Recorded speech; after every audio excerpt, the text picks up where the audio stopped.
Para la presente semana vamos a reflexionar sobre algunos conceptos que pueden ayudar a explicar esta categoría denominada y práctica del docente, como es la evaluación del aprendizaje. Para ello, Azucena Rodríguez nos recuerda que el aprendizaje debe ser considerado más que un resultado, como un proceso. Todo aprendizaje consiste en una serie de acciones orientadas hacia determinadas metas.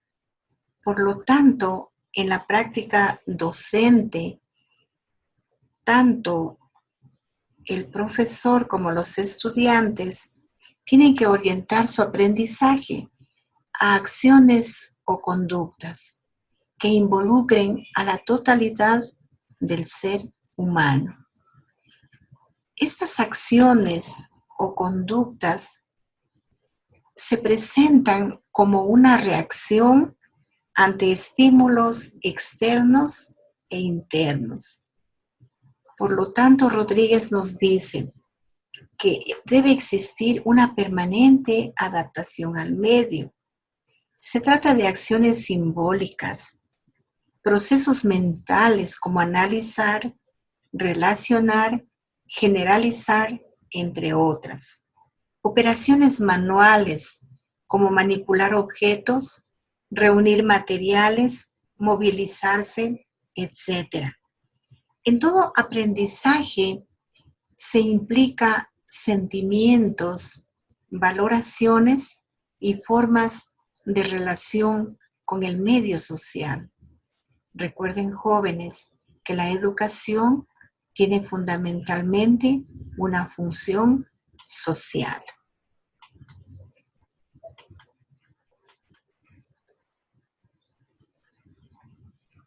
Pero, ¿qué estamos entendiendo por un aprendizaje? El aprendizaje nos dice que va a existir un cambio de conducta. De ahí que la conducta del ser humano es siempre total, con la cual el individuo se expresa siempre de una forma holística. Esto es como un todo integrado. De ahí que considera el área de la mente, el área del cuerpo y el área del entorno, es decir, su mundo externo. En esta circunstancia, debemos ser conscientes de que no es posible captar una manifestación total del aprendizaje humano, dada su complejidad. No obstante, es un hecho que, si bien es cierto, el aprendizaje se objetiva y se advierte en el área del mundo externo, esta manifestación no agota el fenómeno. Por lo tanto, Bleger coincide que la conducta siempre va a ser de forma holística, es decir, que no se puede valorar el aprendizaje en su totalidad. Por lo tanto, el conocimiento, al igual que lo abordado anteriormente, tampoco puede ser considerado como algo segmentado, como algo dividido, como algo atomizado o en recortes de la realidad. El conocimiento tiene que guardar una estructura general, una estructura holística, es decir, una organicidad y una dimensión social. No se puede considerar el conocimiento segmentado, aislado y descontextualizado.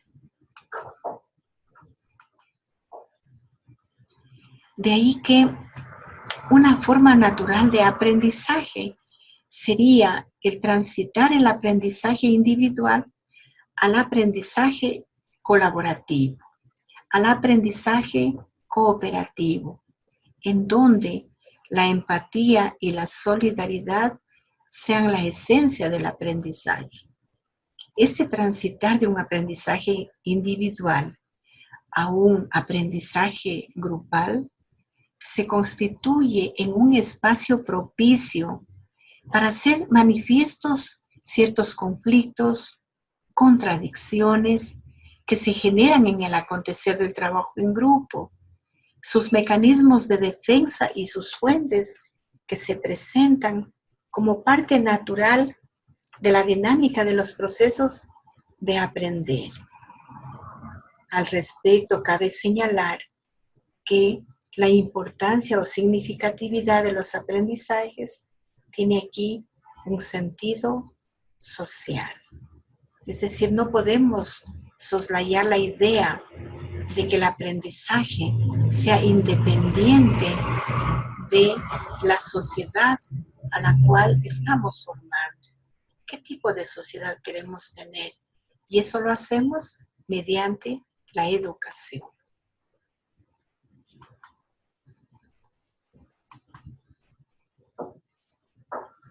Por lo tanto, hablar de aprendizaje grupal implica ubicar al docente y al estudiante como seres sociales, integrantes de grupos, buscar el abordaje y la transformación del conocimiento desde una perspectiva de grupo, es decir, transitar de ese aprendizaje egocéntrico en el cual solamente yo sé y no quiero compartirlo, a la empatía, a la solidaridad, al compartir este conocimiento.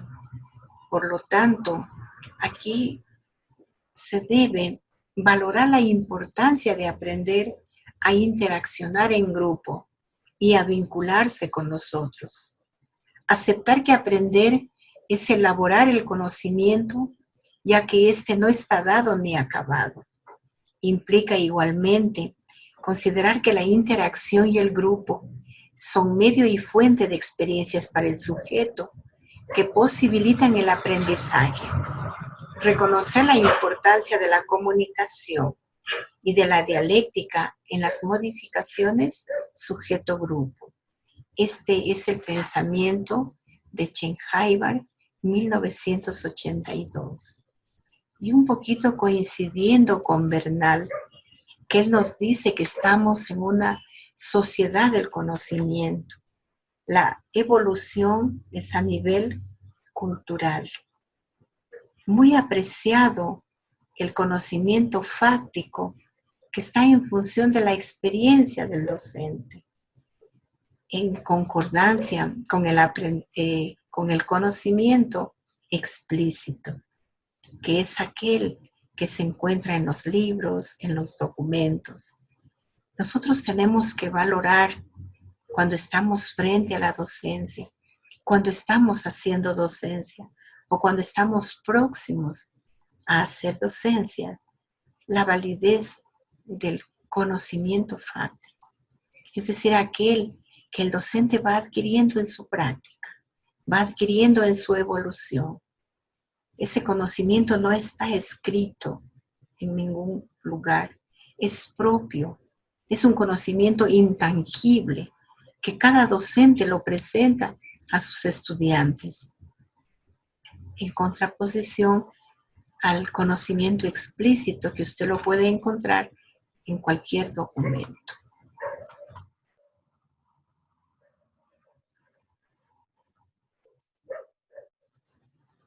Por lo tanto, una vez que tengamos entendido que el punto de partida para la evaluación de los aprendizajes es la práctica docente, vamos a establecer una distinción convencional entre evaluación y acreditación de los aprendizajes. Generalmente se confunde lo que es la evaluación y lo que es la acreditación. De ahí que toda institución educativa se plantea como una de sus tareas prioritarias conocer el resultado de su esfuerzo, para poder establecer con ello el grado de acercamiento entre lo planeado y lo realizado. A esta acción verificadora se llama genéricamente evaluación. Es decir, que la evaluación no tiene que ser al final de un proceso, sino que tiene que ya plantearse mucho antes de iniciar el proceso.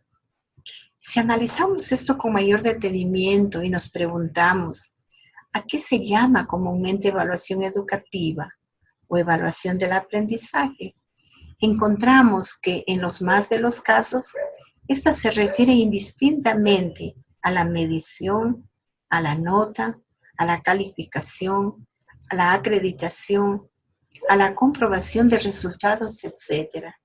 Aún en la actualidad, escuchamos decir, vamos a hacer una evaluación y lo que estamos planificando y lo que estamos aplicando es un examen, es una lección.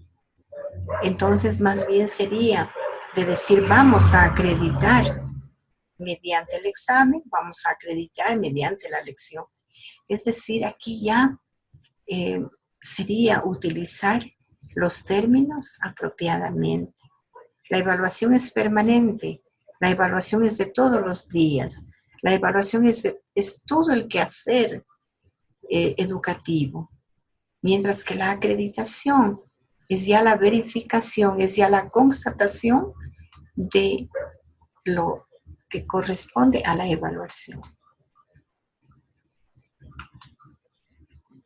Por lo tanto, nosotros para poder adoptar el contenido de estos conceptos como criterio orientador para poder apreciar el proceso de enseñanza-aprendizaje y otras acciones educativas, es indispensable definir con rigor lo que se entiende por evaluación y acreditación.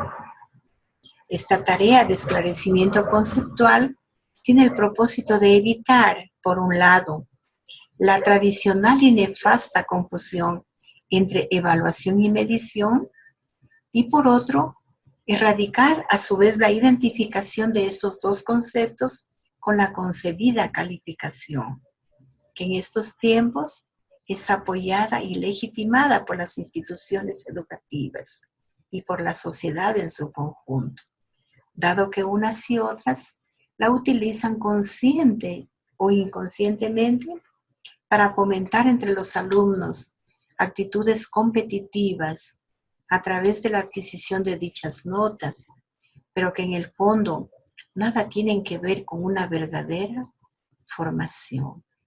Entonces, mis jóvenes, me toca en este momento hacer una verdadera distinción entre qué es evaluación y qué es acreditación.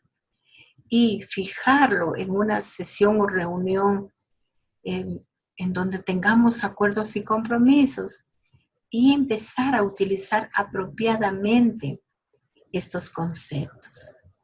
La evaluación es permanente, la evaluación es procesual. Asimismo, la acreditación tiene que ser permanente y tiene que ser procesual.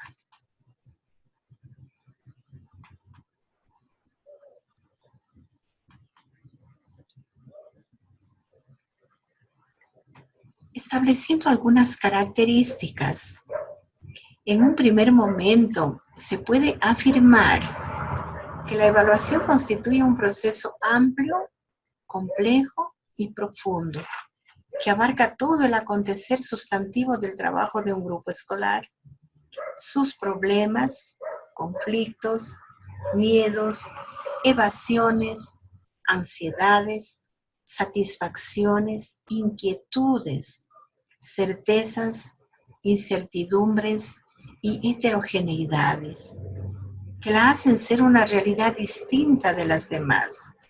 En cambio, la acreditación se refiere a aspectos más concretos relacionados con ciertos aprendizajes importantes que tienen que ver fundamentalmente con resultados de aprendizaje planteados en los planes y programas de estudio. Estos resultados de aprendizaje nos plantean qué tipo de estudiante queremos formar, cómo va a ser el tratamiento de la asignatura.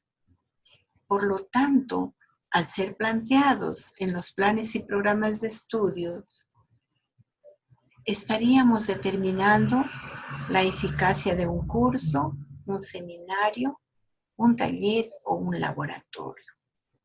Se concibe a la evaluación y a la acreditación como dos procesos simultáneos, aunque con diferente grado de complejidad, que tienen lugar en una determinada experiencia de aprendizaje grupal.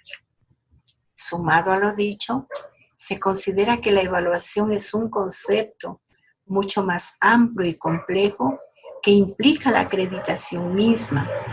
Es decir, que un correcto desarrollo de la evaluación como proceso a lo largo de un evento académico determina que se cumplan satisfactoriamente los criterios o lineamientos de la acreditación. Todo tiene que estar planificado, mis jóvenes, y el instrumento guía de nuestro estudio es el sílabo. Es en el sílabo y a nivel de educación general básica y bachillerato general unificado son los diferentes planes que se utilizan en las instituciones.